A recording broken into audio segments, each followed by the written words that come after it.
নমস্কাৰ প্ৰিয় দৰ্শক সকলোকে স্বাগতম জনাইছো। আপোনালোক সকলোৱে ইতিমধ্যে গম পাইছেনে নাই নাজানো বাৰু, কিন্তু অসমতো ছাৰ আহি গ'ল। এতিয়া ছাৰ আহি গ'ল মানে কোন ছাৰ আহি গ'ল আপোনালোকক ডিটেইলছত জনাই আছো। ছাৰ মানে হৈছে সেই ছাৰ নহয়, SIR অৰ্থাৎ স্পেচিয়েল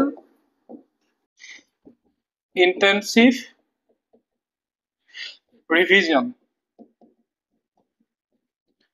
ঠিক আছে, special intensive revision, special SIR হৈছে ইলেকশ্যন কমিশনে এটা মানে কোনসকল প্ৰকৃত ভোটাৰ হয়, কোনসকল প্ৰকৃত ভোটাৰ নহয় তাক নিৰীক্ষণ কৰা এটা পদ্ধতি। অৰ্থাৎ আপোনালোক সকলোৱে এটা কথা ইতিমধ্যে বাতৰিত দেখিছে বা গম পাইছে যে বিহাৰত এই ছাৰ যিটো স্পেচিয়েল ইন্টেনসিভ ৰিভিজন চলি আছে, তাৰ জৰিয়তে বিহাৰত প্ৰায় 65 লাখ ভোটাৰৰ নাম কটা গৈছে। 65 লাখ ভোটাৰৰ নাম কটা যোৱাটো এটা সৰু সংখ্যা নহয়, এটা এটা বহুত ডাঙৰ সংখ্যা, মানে বহুতখিনি ভোটাৰৰ নাম কটা গৈছে। কিয় এই ভোটাৰখিনিৰ নাম কটা গৈছে? তাৰ ভিতৰত আছে কিছু সংখ্যক ভোটাৰ আছে অবৈধ ভোটাৰ, যিসকল বিদেশী ভোটাৰ, ভুল কাগজ পাতিৰে তেওঁলোকে আহি পেলাই ইয়াৰ ভাৰতৰ নাগৰিকত্ব লৈ পেলাই তেওঁলোকে ভোটদান কৰি আছিলে। কিছুমান আছে ধৰি লওক বিয়া হৈছিলে কৰবাত, তেওঁলোকৰ প্ৰকৃত ঘৰ হৈছিলে কৰবাত মা ঘৰ, তেওঁলোকৰ বিয়া হৈ গ'ল বেলেগত, তেতিয়া তেওঁলোকৰ সেই যিটো দেউতাকৰ ঘৰ হয়, দেউতাকৰ ঘৰটো তেওঁলোকৰ নামটো আছে, আৰু তেওঁলোকৰ যি স্বামী ঘৰ, সেই স্বামী ঘৰৰ ভোটাৰৰ লিষ্টতো তেওঁলোকৰ নাম আছে। তাতে আন কিছুমান আছে ধৰি লওক ৰিচেণ্টলি কালি এটা প্ৰতিবাদ হৈছে, 124 বছৰ হৈ গ'ল এগৰাকী মানুহৰ নাম, তাতে তেওঁ প্ৰথমবাৰৰ কাৰণে ভোটদান কৰিছে। সেই তেনেকে বহুতো বিশৃংখল অৰ্থাৎ কিছুমান অবৈধ নাগৰিক সন্দেহযুক্ত ব্যক্তি আহি পেলাই ভোটদান কৰি আছে, যিসকল ভাৰতীয় নাগৰিকে নহয়, ভুৱা প্ৰমাণ পত্ৰ ভুৱা কাগজ পাতিৰে তেওঁলোকে ভোটদান কৰি আছে। সেই বিহাৰত যিহেতু ইলেকশ্যন হবলৈ গৈ আছে, বিহাৰত ইলেকশ্যন হবলৈ যোৱাৰ আগত ইলেকশ্যন কমিশনে বিহাৰত যিসকল প্ৰকৃত ভোটাৰ আছে তাৰ পুনৰীক্ষণ তেওঁলোকে কৰি আছে। সেই লগতে সেই বিষয়ে যিহেতু আমাৰ অসমতো বিধানসভা নিৰ্বাচন আহি আছে, বিধানসভাৰ ইলেকশ্যন আহি আছে, কেতিয়া হ'ব? 2026 চনৰ মে মাহত, যেতিয়া এইখন যিখন চৰকাৰ চলি আছে এই চৰকাৰখনৰ কাৰ্যকাল শেষ হ'ব, আৰু কাৰ্যকাল শেষ হোৱাৰ লগে লগে নতুন চৰকাৰ যিহেতু আহিব লাগিব, তাৰ কাৰণে ইলেকশ্যন হ'ব। তো ইলেকশ্যনৰ কাৰণে বৰ্তমানৰ পৰাই কি হৈছে, প্ৰস্তুতি চলিছে। নিৰ্বাচন আয়োগে জাননী দিছে যে, অৰ্থাৎ অসম চৰকাৰৰ পৰা অফিচিয়েলি সেইসকল বিষয়ালৈ সেই জাননীখন গৈছে, সেই নটিচখন গৈছে, তাতে লিখা আছে যে অহা 15 পৰা 20 দিনৰ ভিতৰত এই যিটো ভোটাৰ পুনৰীক্ষণ, তাৰ আগতে এটা কথা কলো, স্পেচিয়েল ইন্টেনসিভ ৰিভিজন, অৰ্থাৎ স্পেচিয়েল মানে হৈছে বিশেষ, ইন্টেনসিভ মানে হৈছে গভীৰ বা পুংখানুপুংখ, ৰিভিজন পুনৰীক্ষণ। ঠিক আছে, বিশেষ পুংখানুপুংখ পুনৰীক্ষণ, তেনেকুৱা ধৰণৰ এটা অসমীয়া শব্দ হ'ব, বা বেলেগকে কিছুমানে বিশেষ নিবিড় পুনৰীক্ষণ, এনেকুৱা ধৰণৰ শব্দ তেওঁলোকে অসমীয়াত অনুবাদ কৰি সেইটো লগাইছে।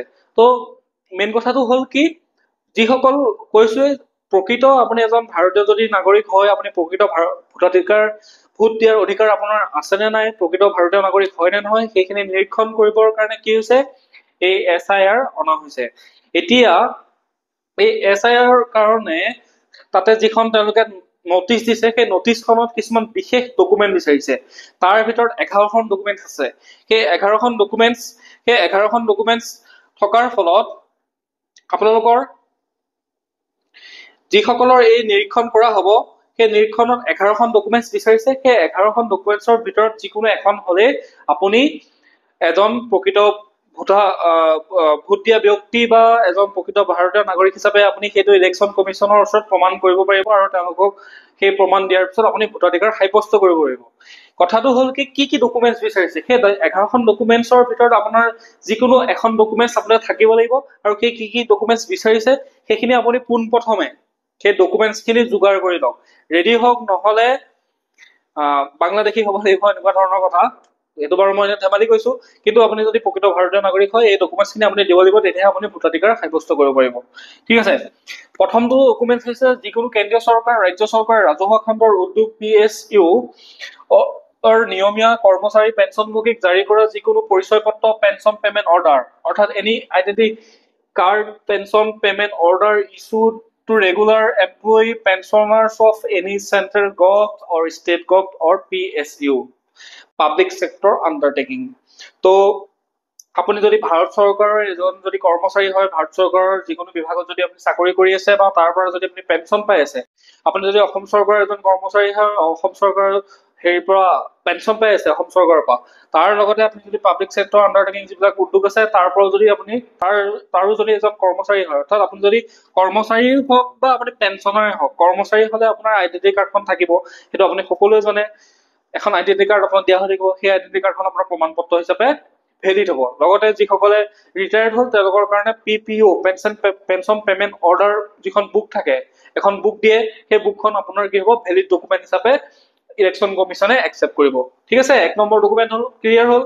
2 নম্বৰ ডকুমেণ্ট হৈছে 1 জুলাই 1987 চনৰ পূৰ্বে ভাৰত চৰকাৰ বা স্থানীয় কৰ্তৃপক্ষ, বেংক, ডাকঘৰ, LIC, ৰাজহুৱা খণ্ডৰ উদ্যোগে জাৰি কৰা যিকোনো পৰিচয় পত্ৰ, প্ৰমাণ পত্ৰ, দস্তাবেজ, any identity card, certificate, documents issued in India by government, local authorities, bank, post office, LIC, PSU prior to 01/07/1987, অৰ্থাৎ 1987 চনৰ আগৰ যিকোনো ডকুমেণ্টছ কিহৰ হ'ব লাগিব, ধৰক পোষ্ট অফিচৰ এখন আপোনাৰ হাতত পাছবুক আছে, আপোনাৰ তাত LIC এখন কাগজ এখন আছে, LIC ধন জমা কৰা, তাৰপিছতে আপোনাৰ বেংক পাছবুক এখন আছে, এনেকুৱা ধৰণৰ ডকুমেণ্টছ যদি আছে চৰকাৰী যদি তেনেকুৱা আপোনাৰ ডকুমেণ্টছ আছে, তেতিয়া সেই ডকুমেণ্টছখনো আপোনাৰ কি হ'ব, ভেলিড হ'ব। ক্লিয়াৰ। তাৰপিছতে 3 নম্বৰত বিচাৰিছে যে সক্ষম কৰ্তৃপক্ষৰ দ্বাৰা জাৰি কৰা জন্মৰ প্ৰমাণ পত্ৰ, অৰ্থাৎ এই জন্মৰ প্ৰমাণ পত্ৰখনক লৈ বিহাৰত ৰাজনীতি উত্তাল হৈ আছে, লগতে সংসদতো বিৰাট প্ৰতিবাদ চলি আছে। তো এই বাৰ্থ চাৰ্টিফিকেটখন কি হৈছে চাওক, বাৰ্থ চাৰ্টিফিকেটখন আমাৰ এতিয়া যিটো নতুন জেনেৰেশ্যন হৈছে 2000 চন বা 90 মানৰ পৰা ধৰক 1990 মানৰ পৰা বা 1980ৰ পৰা যিসকল জন্ম হৈছিলে সেইসকলৰ কি আছিলে, বাৰ্থ চাৰ্টিফিকেটটো লাহে লাহে সকলোৱে বাৰ্থ চাৰ্টিফিকেট বনাব লাগে বুলি জানিছিলে আৰু বাৰ্থ চাৰ্টিফিকেট বনাইছিলে। কিন্তু 1990 আগৰ যিবিলাক আছিলে তাৰে মেক্সিমামৰে 190 জনৰে কি নাই, বাৰ্থ চাৰ্টিফিকেট নাই। তেওঁলোকৰ মাক দেউতাকেও তেওঁলোকৰ কিমান তাৰিখে জন্ম হৈছে তাৰো ধ্যান তেওঁলোকে ৰখা নাছিলে। ফলত কি কৰিছিলে, আপুনি যেতিয়া মেট্ৰিক পৰীক্ষা দিবলৈ যায়, মেট্ৰিক পৰীক্ষা দিয়াৰ টাইমত আপোনাৰ এডমিট কাৰ্ডখন কি হয়, এখন বাৰ্থ প্ৰুফৰ কাৰণে এখন ভেলিড ডকুমেণ্ট হয় অসম চৰকাৰৰ। তো সেই তাত প্ৰধান শিক্ষকজনে আপোনাৰ বাৰ্থ ডেটটো দি দিছিলে, ফলত সেই তেনেকে আপোনাৰ বাৰ্থ চাৰ্টিফিকেটখন তেনেকৈ সেইখনকে বাৰ্থ চাৰ্টিফিকেট হিচাপে মানে লোৱা হৈছিলে আপোনাৰ বাৰ্থ প্ৰুফ হিচাপে। কিন্তু 1990ৰ পিছত বা তেনেকুৱা চনৰ পৰা আৰু লাহে লাহে সকলোৱে বাৰ্থ চাৰ্টিফিকেট আছে, আমাৰতো এতিয়া সকলোৱে বাৰ্থ চাৰ্টিফিকেট আছে, আমাৰ যিটো জেনেৰেশ্যন আছে। তো বাৰ্থ চাৰ্টিফিকেটখনো এখন ভেলিড ডকুমেণ্ট হ'ব। ঠিক আছে, সেই এইটো কথা মনত ৰাখিব। তাৰপিছতে পাছপৰ্টৰ বহুতৰ থাকে বহুতৰ নাথাকে, কাৰণ কিছুমান ৰাষ্ট্ৰ আছে ধৰি লওক সেইবিলাকত পাছপৰ্ট নালাগে, পাছপৰ্ট নোহোৱাকেও যাব পাৰি। তো বহুতৰে পাছপৰ্ট উলিয়াই, বহুতে পাছপৰ্ট নোলিয়াই, বহুতৰে মানে কি 90% পাছপৰ্ট নাথাকে, 90%ও নহয় 95%ৰ পাছপৰ্ট নাথাকে। তো পাছপৰ্ট যিসকলৰ আছে, কাৰণ পাছপৰ্ট এখন উলিয়াব হলে এক্সটাৰ্নেল এফেয়াৰ্ছত আপুনি বহুত ডকুমেণ্টছ বহুত ভেৰিফাইড হয়, তাৰপিছতে আপুনি পাছপৰ্ট পায়। তো পাছপৰ্ট এখনো ভেৰিফাইড ডকুমেণ্ট ইলেকশ্যন কমিশনে এখন একচেপ্ট কৰিব। স্বীকৃতিপ্ৰাপ্ত বোৰ্ড, বিশ্ববিদ্যালয়ৰ দ্বাৰা জাৰি কৰা মেট্ৰিকুলেশ্যন বা শিক্ষাগত প্ৰমাণ পত্ৰ, অৰ্থাৎ আপোনাৰ মেট্ৰিকৰ, হাই ছেকেণ্ডেৰী বা ইউনিভাৰ্চিটিৰ যিকোনো কমিশনে ভেৰিফাইড কৰা যিকোনো এখন ডকুমেণ্টছ তেওঁলোকে দিয়া, ধৰি লওক পাছ চাৰ্টিফিকেটে হওক বা আপোনাৰ মাৰ্কশ্বিটে হওক, তেনেকুৱা ধৰণৰ ডকুমেণ্টছ যদি আছে সেইখনো কি হ'ব, ভেলিড হ'ব। এইখিনি আপোনালোকে মনত ৰাখি যাওক বা লিখি যাওক। সক্ষম ৰাজ্যিক কৰ্তৃপক্ষৰ দ্বাৰা জাৰি কৰা স্থানীয় বাসিন্দা প্ৰমাণ পত্ৰ, অৰ্থাৎ PRC পাৰ্মানেণ্ট ৰেচিডেঞ্চিয়েল চাৰ্টিফিকেট, স্থায়ী বাসিন্দাৰ প্ৰমাণ পত্ৰ যদি আপোনাৰ আছে তেতিয়াহ'লে আপোনাৰ চিন্তা নাই, সেইখনো আপোনাৰ কাৰণে এখন ভেলিড ডকুমেণ্ট আছে। তাৰপিছতে বন অধিকাৰ প্ৰমাণ পত্ৰ। বন অধিকাৰ প্ৰমাণ পত্ৰ এতিয়া বহুতে বুজি নাপাব পাৰে, তো মই এইটো অকণমান বুজাই দিছো। ফৰেষ্ট ৰাইট চাৰ্টিফিকেট, ঠিক আছে।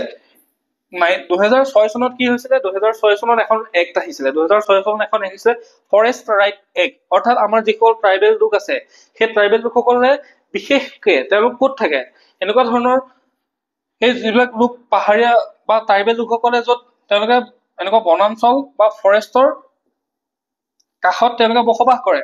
তো সেই সময়ত যিসকল লোকক তেওঁলোকক এটা ধৰি লওক কথা এটা কলো, এই ফৰেষ্টখন 100 কিলোমিটাৰ আৰু তেওঁলোকক ৰাইট দিয়া হৈছে যে তুমি 5 কিলোমিটাৰ ভিতৰলৈকে এই ফৰেষ্টখনৰ ভিতৰলৈ যাব পাৰা।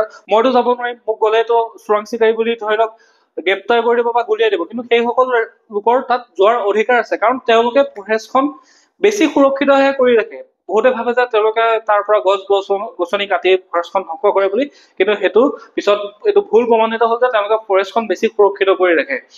তেওঁলোকে ফৰেষ্টখনক নিজৰ মানে বহুত বেছি সুৰক্ষিত কৰি ৰাখে বেলেগতকে। তো সেইটো কথা বুজি পোৱা হ'ল, বুজি পোৱাৰ পিছত তেওঁলোকক কি কৰা হ'ল, তাৰ পৰা তেওঁলোকে যিসমূহ খৰি চৰি ধৰি লওক ফৰেষ্টৰ সেই ভিতৰত গৈ খৰি চৰি আনিলে তাতে হোৱা খাদ্য বস্তু তেওঁলোকে সংগ্ৰহ কৰি তেওঁলোকে তেনেকে চলে। তো সেই অধিকাৰৰ অধীনত ফৰেষ্ট ৰাইট এক্ট 2006ৰ অধীনত তেওঁলোকক এখন ফৰেষ্ট ৰাইট চাৰ্টিফিকেট দিছিলে। ফৰেষ্ট ৰাইট চাৰ্টিফিকেট সেই সকল ব্যক্তিৰ আছে। সেই ফৰেষ্ট ৰাইট চাৰ্টিফিকেটখন যদি তেওঁলোকে দেখাব পাৰে, তেতিয়াহ'লে তেওঁলোকো যিসকলে দেখাব পাৰে সেই সকলো প্ৰকৃত ভাৰতীয় নাগৰিক বা ইলেকশ্যন কমিশ্যনে সেই ডকুমেণ্টখন ভেৰিফাইড বা ভেলিডেট হিচাপে মানি ল'ব। তাৰপিছতে OBC SC আৰু STৰ বাবে বা যিকোনো জাতিৰ প্ৰমাণ পত্ৰ, অৰ্থাৎ আপোনাৰ যদি কাষ্ট চাৰ্টিফিকেট আছে, সেই কাষ্ট চাৰ্টিফিকেটখনো আপোনাৰ এখন ভেলিড ডকুমেণ্ট হিচাপে ইলেকশ্যন কমিশ্যনে একচেপ্ট কৰিব। তো কাষ্ট চাৰ্টিফিকেট যিসকলৰ আছে সেইসকলৰ সেই ডকুমেণ্টছখনে কাম কৰিব। তাৰপিছতে ৰাষ্ট্ৰীয় নাগৰিকপঞ্জী NRC, national register of citizens, যিটো আপোনাৰ NRC আমাৰ যিখন ডকুমেণ্টছ দিছিলে, সেই ডকুমেণ্টছখন যদি আপোনাৰ আছে, যিহেতু আমাৰ অসমত NRC হৈ গৈছে, তো সেই ডকুমেণ্টছখন যদি আপোনাৰ আছে তেতিয়া সেইখন ডকুমেণ্টছো আপোনাৰ কামত আহিব।